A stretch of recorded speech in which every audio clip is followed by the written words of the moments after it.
Hey everybody, it's Coach Bishop here coming to you from my runner's cave, I guess, for lack of a better term. Here to talk about a little bit about aerobic base training during the summer.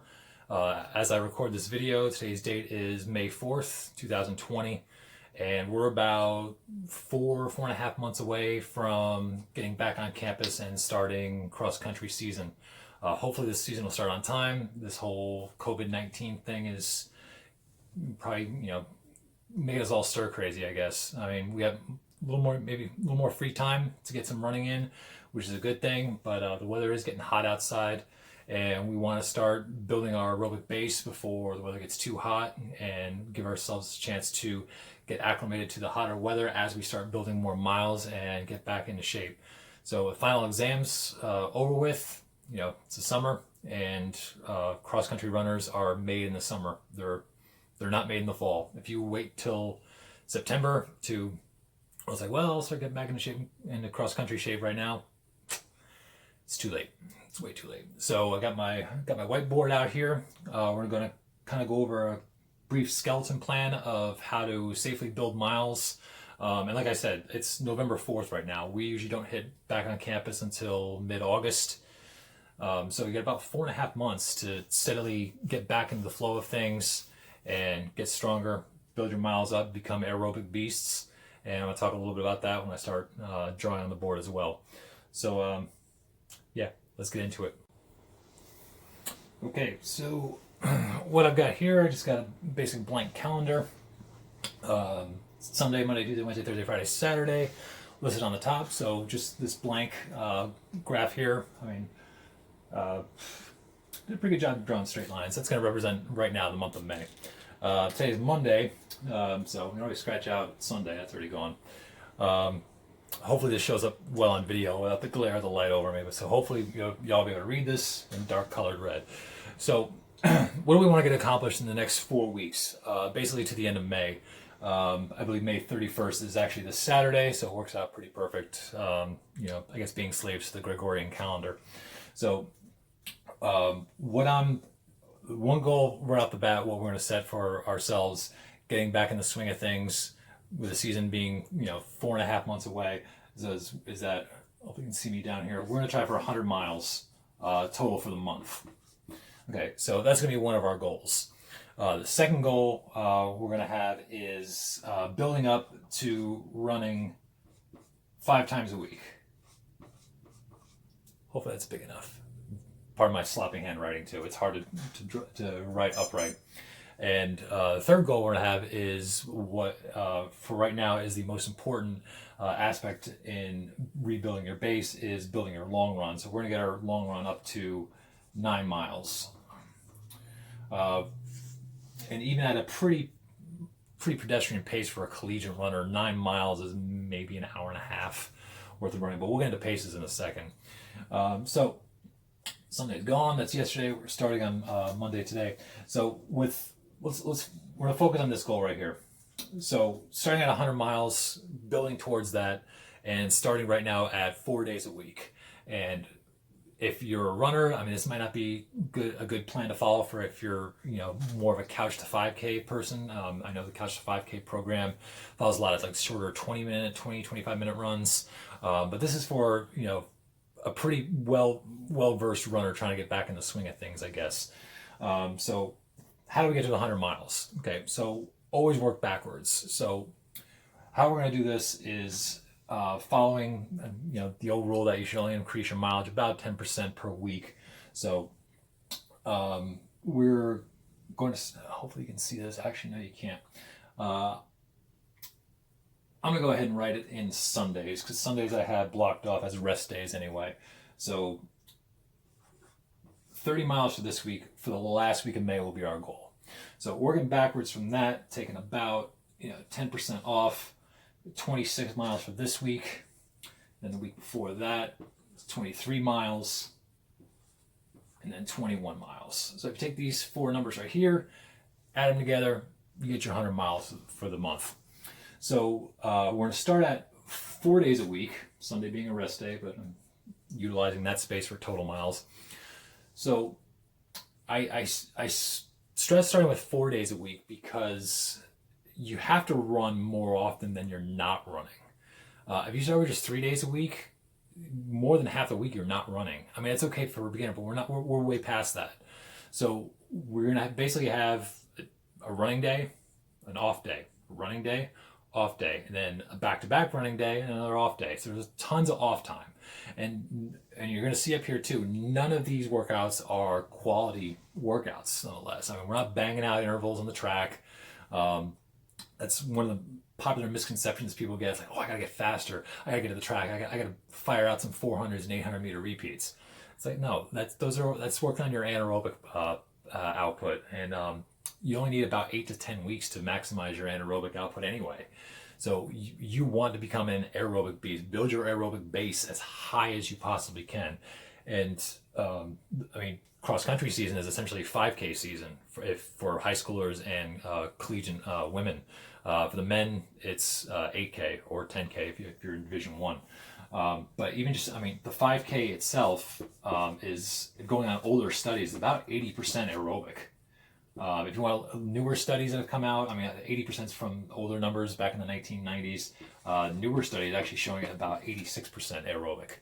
So if only 20%, benefit of the doubt, if only 20% of the 5K is anaerobic, why are you stressing out about track workouts?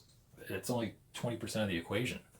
Yeah, this is what you should be focusing on, the aerobic part of it. So that's what we're going to be doing, building our mileage up, not killing ourselves, and yeah, becoming aerobic beasts. So back to our 4-day-a-week plan, running more often than we're not. So Sunday's an off day, 21 miles this week. So just starting on Monday, today, just 5 miles. Easy enough. Okay. Tuesday was 0. Wednesday 5. Thursday, off day again. Friday, 4 miles, and there's a reason for that, because the following day, on Saturday, your long run being 7. So 5, 5, 4 is 14 plus 7 is 21. Boom. Got our 21 miles a week in just 4 days. And it's easy miles, but what is easy miles? That's another question I get constantly. Not to put too hard of a number on it, but I like to think of easy miles as somewhere between a minute and 15 seconds to a minute and 45 seconds slower than your current 5K pace. And I train athletes privately, and I try to, when they send me their watch data and their heart rate data, and I've come up with this range, and I think it's a pretty good range. Even applying it to myself too. Like when I was in my prime, 12 years ago, and I was running, 15-17 being my PR, which is 4:55 pace. I think back and look at my running log, and yes, I had a running log from that long ago. I can still look at it. Where I was running 4:55 in a 5K, yeah, my easy runs were about a minute 15 slower, which is about 6:10 pace, between 6:10 and 6:40 pace. Usually they're about 6:20-ish, but a 6:20 pace at that time didn't kill me. Like, I was in that good a shape. So, and even now too, I mean, I'm almost 40 years old now. I just ran a 5K on Thanksgiving, and I ran 5:40 pace for a 5K. Not bad for an old man. But yeah, right now, building my miles back up, 5:40. So add a minute and 15. If I had a minute and 15 to my 5:40 pace, you get 6:55 pace. If I add a minute and 45 to it, it's about 7:25. And yeah, when I go for about an hour run, I'm usually within that zone pretty comfortably, to be honest. Anything fat, I think if I push anything faster than 6:55, I'd be pretty spent for the next day, and not, I don't want to run. That's, that's one of the pitfalls you don't want to fall into. You don't want to go too fast in your easy runs, because the next day you're just going to be like, which isn't a big problem now because you have it's a complete off day the following day. But as we start building days and miles, you really want to keep your pace in check. And I just realized too, I can't really see that. See my math on my easel. Kind of lift it up a little bit, but sorry about that. But yeah, anything. That's basically easy run. Staying between a minute and 15 to a minute and 45 per mile slower than your current 5K pace. When you start getting into about 2.5 minutes slower than your 5K pace, you're in recovery run territory. And we don't really need recovery runs right now because we're not doing any high quality miles. We're just doing quantity of miles, building up quantity of miles right now. So yeah, taking myself again as the guinea pig, my current 540 pace in a 5K, add 2.5 minutes to it, it's about 8:10. That's a pretty good recovery pace for me. I mean, I'm just kind of moving my feet at that point. And recovery pace, you're not getting a ton of aerobic stimulus. Really, the point of recovery runs is just to get new blood flow to your damaged muscles. Increase the RBC level. Get the heart rate up a little bit. Trust me, you're not exuding yourself going 2.5 minutes slower in your 5K pace. You're just kind of shaking things out. People call them shakeout runs all the time. They do serve a purpose. Getting your legs fresh for the next day, but you're not getting a ton of aerobic stimulus and building upon, becoming the aerobic beast you need to be. Okay, so we got our 4 days here, and as always, too, I don't even know how, I can't write this, but Monday, Wednesday, Friday, make sure you get your striders in. Get at least 4 striders in, about 100 meters. Start off slow and, really pound and accelerate the last 50, 60 meters, get the turnover going, because we still want to get turnover all year long. Make sure you don't have to do striders after your long run. 3 times a week is just fine. We're just trying to build that neuromuscular path from your brain to your hips to your legs, so you get faster turnover. And if you have a watch too that keeps track of your cadence, which is super helpful, ideally you want to try to get your steps per minute. If you're going at an all-out speed in a strider, if you can get them over 200 steps per minute, that's actually really good. But during a 5K, at a racing pace in a 5K, you want to be somewhere between 180 and 192. But yeah, if you're going all out, pretty close to all out speed in a strider, you're going to be about 200 steps per minute. All right, so moving on to week 2. Not much change going on really, except just 2 changes. 5, take your rest day. Another 5er, take your rest day. Move us up to 5 here. And then we're going to increase our long run by just 1 mile. Now, the reason why I bumped it down here is because these are your back-to-back days. So I was like, I'll give you a 1 mile discount here, and because the next day you're just going to do your long run.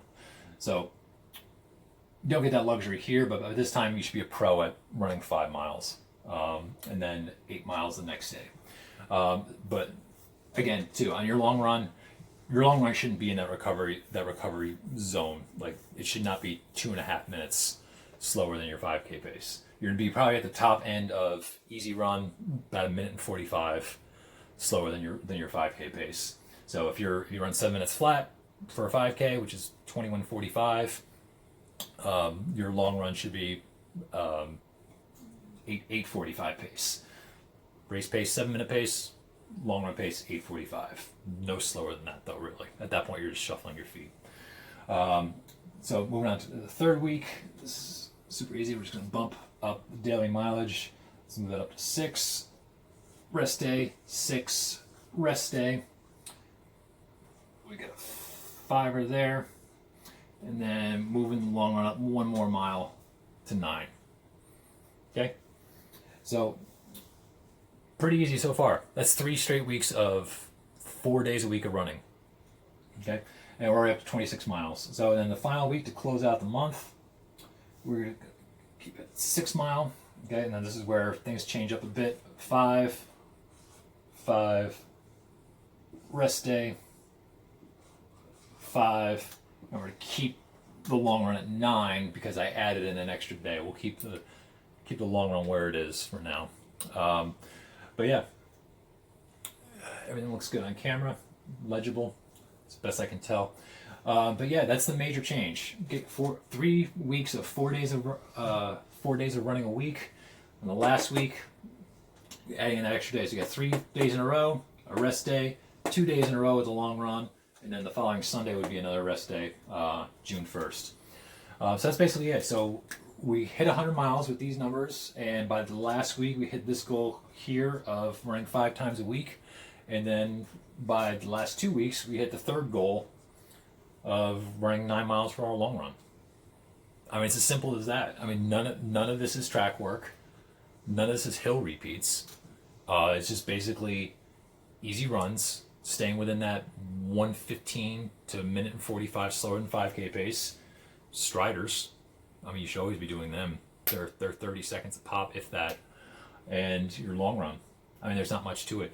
Once you get a good base under you, then we start adding in quality miles, not necessarily track workouts. I mean, I don't really start track workouts till September. We'll run hills, some longer intervals like tempo-ish, or like some people call them cruise intervals.